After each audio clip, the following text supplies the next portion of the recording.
Hello students, कैसे हो आप सभी। स्वागत है आप सभी का वोल्केनो आईएएस के इस प्लेटफॉर्म पे। स्टूडेंट्स, अगर हम बात करें इस लेक्चर की, तो ये लेक्चर हमारा डेली क्विज का डिस्कशन लेक्चर है, जिसके अंदर हम डेली क्विज के जो क्वेश्चंस आपको देते हैं उनकी यहाँ डिस्कशन किया जाता है, प्रैक्टिस की जाती है और उससे रिलेटेड जो एक्स्ट्रा इन्फॉर्मेशन है वो आपको यहाँ पे बताई जाती है। स्टूडेंट्स, अगर हम बात करें इन क्वेश्चंस की, तो इन क्वेश्चंस के अंदर हम स्टैटिक पार्ट और करंट अफेयर से रिलेटेड जो पार्ट है उस दोनों जो सेक्शंस हैं जिनके बीच में जो बैलेंस है वो होना चाहिए, तो उन दोनों सेक्शंस को यहाँ पे हम रखते हैं। कभी कभी स्टैटिक से रिलेटेड क्वेश्चंस आपको देखने को मिलेंगी, कभी कभी आपको यहाँ पे जो कम्प्लीटली 5 क्वेश्चंस जो होते हैं वो आपको करंट अफेयर ओरिएंटेड देखने को मिलेंगे। तो आपके लिए जो बेसिकली दोनों सेक्शंस से आपका जो टच है वो कंटिन्यू बना रहे, उसी के लिए हम यहाँ पे आपके लिए रेगुलरली इसको अपडेट करते हैं, इसको अपलोड करते हैं। स्टूडेंट्स, आप देखिए कि आज 31 जो अक्टूबर का दिन है, तो अक्टूबर मंथ आज एंड हो रहा है। अभी रिसेंटली जो दिवाली का फेस्टिवल है वो गया है। हमारा जो एग्जामिनेशन है अब धीरे धीरे हमको अप्रोच कर रहा है, तो आपको अपनी प्रिपरेशन है उसको डेडिकेटेड वे में स्टार्ट कर देना चाहिए। ये क्विज है जिसके थ्रू आप रेगुलरली प्रीलिम्स से टच में हो, जिस तरीके से आपको जो क्वेश्चंस मिलते हैं एमसीक्यू बेस्ड जो क्वेश्चंस हैं उनकी प्रैक्टिस करने को मिलती है। तो रेगुलरली वे में क्विज को आप देखिए, इसका जो आपको जो डिस्कशन के थ्रू जो भी इंफॉर्मेशन मिलती है उसको नोट डाउन कीजिए और अपनी हार्ड वर्क जो है उसको कंटिन्यू डेडिकेटेड वे में, कोई भी आपसे जो गलतियां हो रही हैं उनको इम्प्रूव करने की कोशिश कीजिए, क्योंकि आप गलतियों से अगर इम्प्रूव करोगे तो आपका जो स्कोर है वो भी इम्प्रूव होगा। आपको लगातार कुछ ना कुछ नया सीखने को मिलेगा इस प्रिपरेशन के फेज़ के अंदर में। तो समय ना वेस्ट करते हुए आज का जो डिस्कशन है उसको हम स्टार्ट करते हैं फर्स्ट क्वेश्चन से। तो स्टूडेंट्स, अगर हम बात करें पहले सवाल की, फर्स्ट क्वेश्चन के अंदर यहाँ पूछा गया है prime minister national relief fund के बारे में। तो स्टूडेंट्स, आपको पता होगा अभी रिसेंटली गुजरात के अंदर में एक यहाँ पे एक इंसिडेंट हुआ जिसके अंदर काफ़ी लोग ब्रिज के ऊपर में थे और वो ब्रिज वहाँ पे कोलैप्स हो गया। तो उन वहाँ पे जिन पीपल्स की डेथ हुई है उनकी फैमिलीज़ को यहाँ पे सपोर्ट बेसिकली एक सहायता की जा रही है हमारे prime minister national relief fund के द्वारा। तो इस वजह से ये जो फंड है वो न्यूज़ के अंदर में था। स्टूडेंट्स, इसके अलावा आपको पता होगा कोविड-19 के समय भी जो 2 फंड वो एक नया फंड जो क्रिएट किया गया था और prime minister national relief fund जो है वो कंटिन्यू न्यूज़ के अंदर में था।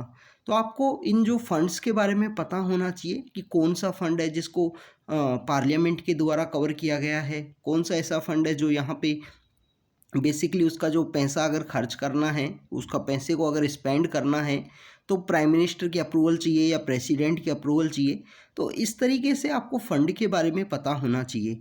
अगर हम बात करें prime minister national relief fund की, तो यहाँ पे पहले स्टेटमेंट में बताया गया है it is establish by the public contribution does not get any budgetary support. तो स्टूडेंट्स, ये वाला जो स्टेटमेंट है वो करेक्ट है। पब्लिक का यहाँ पे पब्लिक में आपको इंडिविजुअल, ऑर्गेनाइजेशन या ग्रुप ऑफ जो पीपल्स हैं उनके द्वारा यहाँ कंट्रीब्यूट किया जाता है इस फंड के अंदर में। यहाँ पे कोई भी जो बजटरी सपोर्ट है वो आपको देखने को नहीं मिलेगा इस फंड के अंदर में। बेसिकली अगर हम बात करें हमारा देश जब आज़ाद हुआ था 1947 के समय में, तो 1948 के समय में इस फंड को क्रिएट किया गया था। 1948 के समय में इस फंड को क्रिएट किया गया, prime minister national relief fund. Prime minister national relief fund के अंदर आपको देखने को मिलेगा कि ये बेसिकली पब्लिक कंट्रीब्यूशन से बना हुआ है, गवर्नमेंट के द्वारा यहाँ पे कोई भी सपोर्ट नहीं देखने को मिलता। सेकंड, आपको यहाँ पे इम्पोर्टेंट बात देखने को मिलेगी कि पब्लिक फंड के अंदर में जो कॉर्पस, इस बेसिकली फंड के अंदर में जो कॉर्पस होता है, इस फंड का जितना भी पैसा है उसको गवर्नमेंट के द्वारा अलग अलग फॉर्म के रूप में अलग अलग तरीक़ों से यहाँ पे इन्वेस्ट किया जाता है। जैसे आप देखिए कि शेड्यूल कमर्शियल बैंक्स के ऊपर में और कोई सी एजेंसी हैं वहाँ पे इनको इन्वेस्ट किया जाता है, वहाँ से गवर्नमेंट के द्वारा कुछ अर्निंग की जाती है इस फंड के थ्रू में। इसके अलावा अगर यहाँ फंड से कोई भी पैसा है उसको रिलीज करना है, डिसबर्समेंट करना है पैसे का, तो प्राइम मिनिस्टर की अप्रूवल काफ़ी ज़्यादा ज़रूरी है। प्राइम मिनिस्टर की अप्रूवल वहाँ पे होनी चाहिए। ये आपको पता होना चाहिए कि इस फंड से जब पैसा जाएगा तो प्राइम मिनिस्टर की अप्रूवल वहाँ पे होनी चाहिए। इसके अलावा यहाँ पे बेसिकली बात करें prime minister national relief fund की, तो ये कॉन्स्टिट्यूट बाय द जो पार्लियामेंट है उसके द्वारा कॉन्स्टिट्यूट किया गया है, but recognise as a trust under the income tax act. Basically यहाँ पार्लियामेंट के द्वारा कॉन्स्टिट्यूट नहीं किया गया है, अभी मैंने गलत स्टेटमेंट बोल दिया स्टूडेंट कि ये पार्लियामेंट के द्वारा कॉन्स्टिट्यूट नहीं किया गया है, इसको एक ट्रस्ट के रूप में यहाँ पे रिकॉग्नाइज किया गया है इनकम टैक्स एक्ट के अंदर में।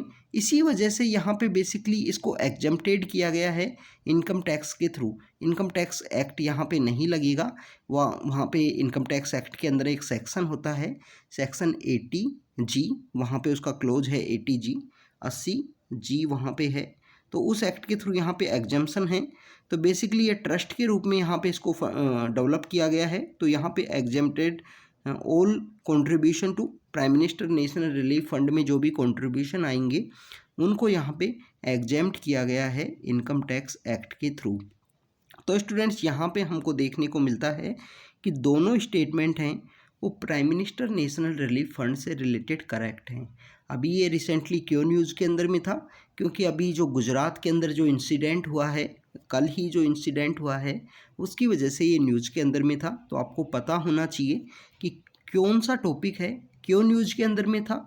न्यूज़ के अंदर है तो आपको उसके बारे में रीड करना चाहिए, आपको उसके बारे में पता होना चाहिए। और ये सब चीज़ें आपके जो करंट अफेयर की बुकलेट होती हैं, आप किसी भी इंस्टीट्यूट की अगर बुकलेट रेफ़र करते हो तो उसके अंदर आपको देखने को मिलेगा इनके बारे में। तो यहाँ पे जो आंसर है वो यहाँ पे है सी आंसर। सेकंड क्वेश्चन की अगर हम बात करें, second question is about the Amur falcon से रिलेटेड है।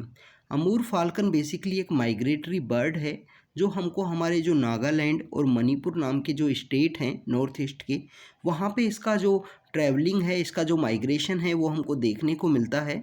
स्पेशल नवंबर दिसंबर का जो ये समय है, सर्दियों के समय में ये चाइना, मंगोलिया, वो जो एरिया है वहाँ से ये माइग्रेट करते हैं, वहाँ से ये हमारे नॉर्थ ईस्ट के जो स्टेट्स हैं वहाँ पे ये आते हैं।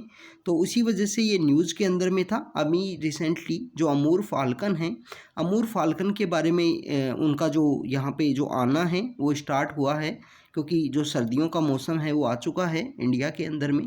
स्टूडेंट्स यहाँ पे आपके लिए एक होमवर्क है कि जो हमारे नॉर्थ ईस्ट स्टेट हैं जिसमें है मणिपुर है, नागालैंड है, वहाँ पे लोकली इस जो अमूर फाल्कन नाम का ये पक्षी है, ये बर्ड है, इसको किस नाम से जाना जाता है, इसके बारे में आप कमेंट सेक्शन के अंदर बताना कि अमूर फाल्कन को लोकली उस वहाँ पे किस नाम से जाना जाता है। इसके बारे में आप कमेंट सेक्शन के अंदर ज़रूर से बताना।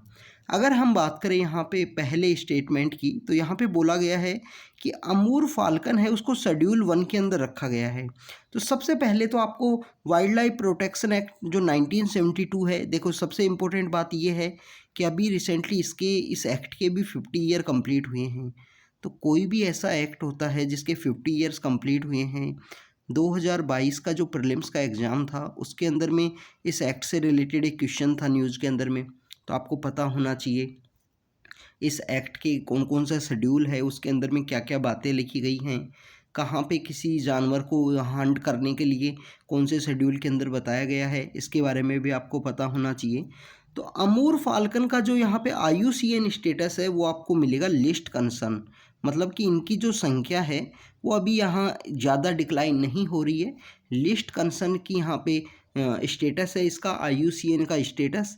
तो यहाँ पे जो शेड्यूल 1 के अंदर आपको नहीं देखने को मिलेगा अमूर फाल्कन, अगर आप लॉजिकली इसको एनालाइज करो तो। अमूर फाल्कन का जो यहाँ पे शेड्यूल है उसको शेड्यूल 4 के अंदर रखा गया है, वाइल्ड लाइफ प्रोटेक्शन एक्ट के शेड्यूल 4 के अंदर में रखा गया है अमूर फाल्कन को। सेकंड इम्पोर्टेंट बात अगर हम बात करें इसकी, अमूर फाल्कन का जो हंटिंग है उसको प्रोहिबिटेड किया गया है। इसके अलावा अगर इसका जो मीट है, इसको अगर हंट करने के बाद में अगर कोई भी शॉप के द्वारा इसका जो मीट है वो यहाँ पे डिस्ट्रीब्यूट किया जाता है या मार्केट के अंदर सेल किया जाता है, तो उसको भी यहाँ पे पनिशेबल ऑफेंस माना गया है। इम्प्रिजनमेंट हो सकता है, फाइन उस दुकानदार के ऊपर में लगाया जा सकता है। तो हंटिंग है वो यहाँ पे प्रोहिबिटेड है। यहाँ बेसिकली बोला गया है कि नॉट प्रोहिबिटेड, तो सेकंड स्टेटमेंट यहाँ पे इनकरेक्ट होगा। यहाँ पे जो राइट आंसर है वो है ओनली 1 आंसर, कि ओनली 1 भी नहीं है, बेसिकली वहाँ शेड्यूल 1 की बात की गई है। तो यहाँ पे जो राइट आंसर होगा वो होगा डी आंसर, क्योंकि शेड्यूल 4 के अंदर है। सेकंड हमको देखने को मिलेगा कि जिसका हंटिंग है वो हंटिंग यहाँ बेसिकली प्रोहिबिटेड है, हंटिंग इसका नहीं किया जा सकता। इवन इसके मीट का भी यहाँ पे पजेशन है, कोई भी दुकान के द्वारा नहीं रखा जा सकता, इसका मीट है उसको भी यहाँ पनिशेबल माना गया है। तो यहाँ पे जो आंसर होगा वो यहाँ पे होगा डी आंसर।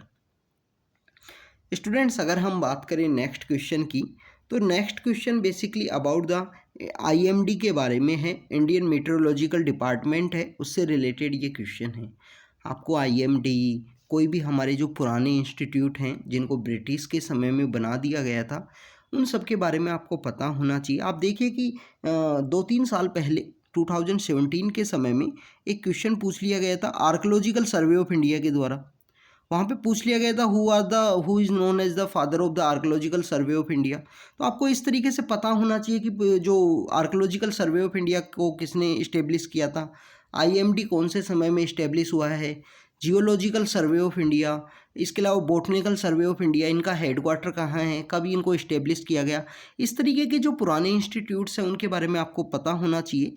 इसके अलावा और भी बहुत सारे इंस्टीट्यूट्स हैं, आपको रेगुलरली आप करंट अफेयर को अगर रीड करोगे तो आपको इन सब के बारे में रेगुलरली पढ़ने को मिलेगा, न्यूज़पेपर के अंदर भी, करंट अफेयर के अंदर भी।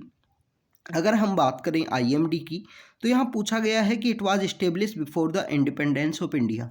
आप देखिए कि आईएमडी को जो बेसिकली इस्टेब्लिश किया गया था वो 1875 के समय में इस्टेब्लिश किया गया था, जस्ट आफ्टर द अपना हमारा जो यहाँ पे आपको देखने को मिलता है कि हमारा पहला जो आज़ादी की क्रांति होती है 1857 के समय में, उसके जस्ट कुछ साल के बाद में ही इसको इस्टेब्लिश कर दिया गया था।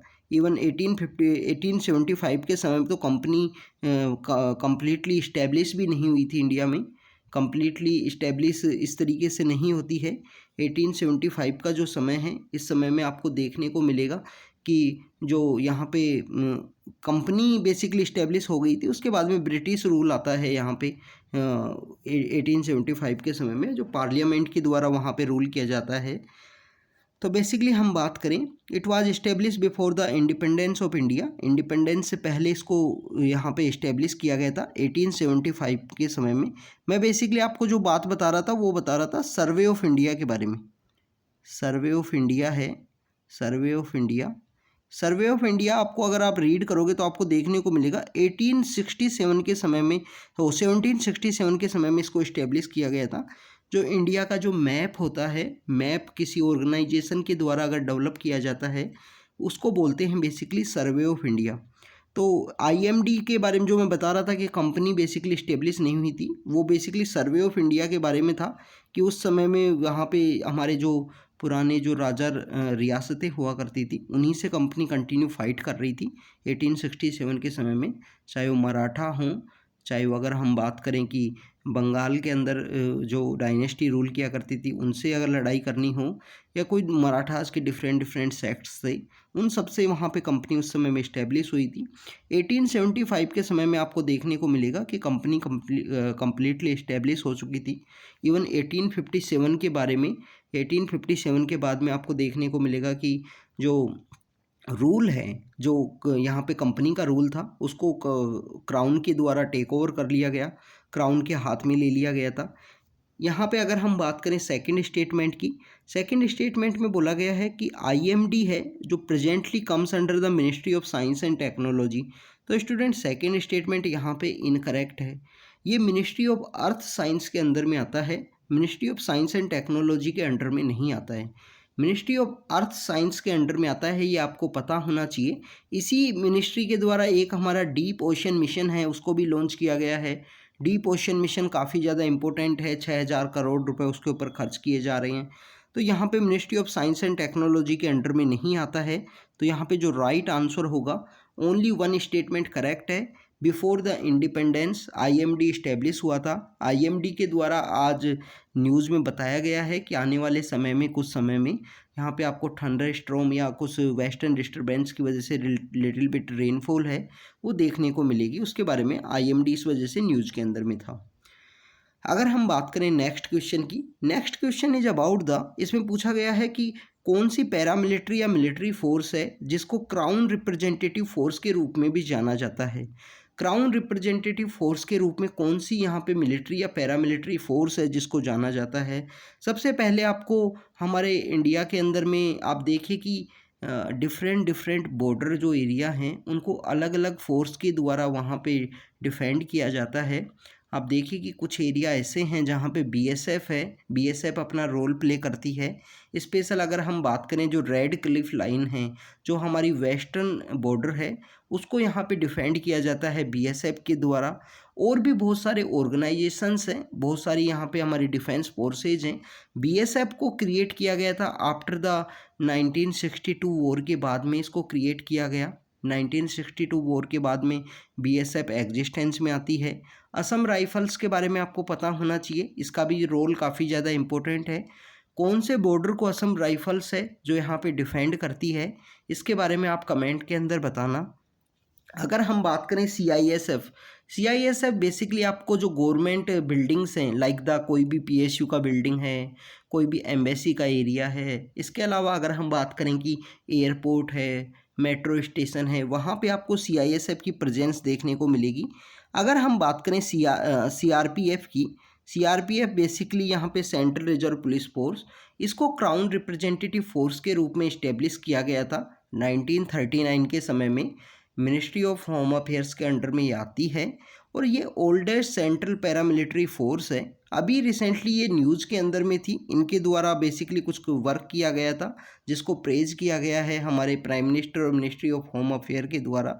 इसी वजह से सीआरपीएफ है वो न्यूज़ के अंदर में थी, इसी वजह से ये क्वेश्चन आपसे यहाँ पूछा गया है। अगर हम बात करें सीआईएसएफ की, तो सीआईएसएफ लेटेस्ट यहाँ पे एक फोर्स है जिसको डेवलप किया गया है, गवर्नमेंट इंस्टीट्यूशंस को प्रोटेक्ट करने से रिलेटेड हैं। तो स्टूडेंट्स अगर हम बात करें नेक्स्ट क्वेश्चन की, next question is about the Miyawaki technique से रिलेटेड है और इसी टेक्निक से रिलेटेड 2022 का जो प्रीलिम्स का एग्ज़ाम हुआ था उसके अंदर भी यहाँ से क्वेश्चन पूछा गया था कि मियावाकी टेक्निक क्या है। तो मियावाकी टेक्निक बेसिकली एक जापानीज यहाँ बोटनिस्ट हैं, उनके द्वारा ये टेक्निक डेवलप की गई है। अर्बन एरियाज़ के अंदर में फॉरेस्ट का होना काफ़ी ज़्यादा ज़रूरी है। बेसिकली फॉरेस्ट यहाँ पे आपको देखने को मिलता है कि वो एक सिंक के रूप में काम करते हैं। सिंक के रूप में किस तरीके से कि वहाँ पे अगर कोई भी अर्बन एरिया है, अर्बन एरिया का जो यहाँ पे एमिशन है उसको यहाँ पे सिंक के रूप में काम करेंगे। जो यहाँ पे कार्बन का एमिशन हुआ है अर्बन एरियाज़ के अंदर में, चाहे वो ट्रांसपोर्ट व्हीकल्स की वजह से हो या कोई दूसरी एक्टिविटीज़ की वजह से हो, उसको बेसिकली यहाँ पे एब्जॉर्ब करते हैं। कार्बन डाइऑक्साइड एंड ऑक्सीजन के बारे में आपको पता ही होगा। इवन साउंड के लिए भी ये हेल्प करते हैं, नॉइज़ पोल्यूशन को रिड्यूस करने में भी हेल्प करते हैं। तो मियावाकी टेक्निक बेसिकली क्या है? मियावाकी टेक्निक्स में अर्बन एरियाज़ के अंदर में, अर्बन एरियाज़ के अंदर डेंस फॉरेस्ट है उनका डेवलपमेंट किया जाता है। ये एक बोटनिस्ट हैं जापान के अकीरा मियावाकी, उनके द्वारा इस टेक्निक को डेवलप किया गया है। अभी रिसेंटली गुजरात के अंदर एकता नगर नाम की एक जगह है, वहाँ पे मेज़ गार्डन है, उसको डेवलप किया गया है। मेज़ गार्डन वहाँ पे डेवलप किया गया है वहाँ मियावाकी टेक्निक के थ्रू। मियावाकी टेक्निक और नॉर्मल जो फॉरेस्ट का जो टेक्निक है उसके अंदर डिफरेंस ये है कि कोई नॉर्मल अगर नॉर्मल तरीके से आप कोई भी अर्बन एरिया के अंदर अगर फॉरेस्ट को डेवलप करते हो तो वहाँ से आपको 8 to 10 ईयर का समय लग जाएगा उनको डेवलप होने में। अगर आप मियावाकी टेक्निक के थ्रू उन फॉरेस्ट एरियाज़ का डेवलपमेंट करते हो तो आपको 2 to 3 ईयर के अंदर में वहाँ पे जो फॉरेस्ट है उसका डेवलपमेंट है वो काफ़ी अच्छे से देखने को मिलेगा। तो ये यहाँ पे एक डिफरेंस है। तो अर्बन फॉरेस्ट डेवलपमेंट की टेक्निक है मियावाकी टेक्निक। 2022 के प्रीलिम्स के अंदर भी इससे रिलेटेड जो क्वेश्चन है वो पूछा गया था, तो इसके बारे में भी आपको पता होना चाहिए। इसी तरीके से क्वेश्चंस हैं वो काफ़ी सारे आपको देखने को मिलेंगे जो न्यूज़ के अंदर होते हैं या उस टेक्निक के बारे में कहीं ना कहीं एक्सप्लेन किया गया होगा, कभी ना कभी एडिटोरियल आया होगा, कभी ना कभी हमारे प्राइम मिनिस्टर ने मन की बात में मेंशन किया होगा या कहीं ना कहीं उस चीज़ को उन्होंने ज़रूर मेंशन किया होगा, अप्रिशिएट किया होगा। तो इस वजह से इस तरीके की काफ़ी क्वेश्चंस कभी ना कभी पूछ लिए जाते हैं, तो आपको पता होना चाहिए। और ये फॉरेस्ट एरियाज़ काफ़ी ज़्यादा इम्पोर्टेंट भी हैं, कार्बन सिंक के रूप में जो वर्क करते हैं।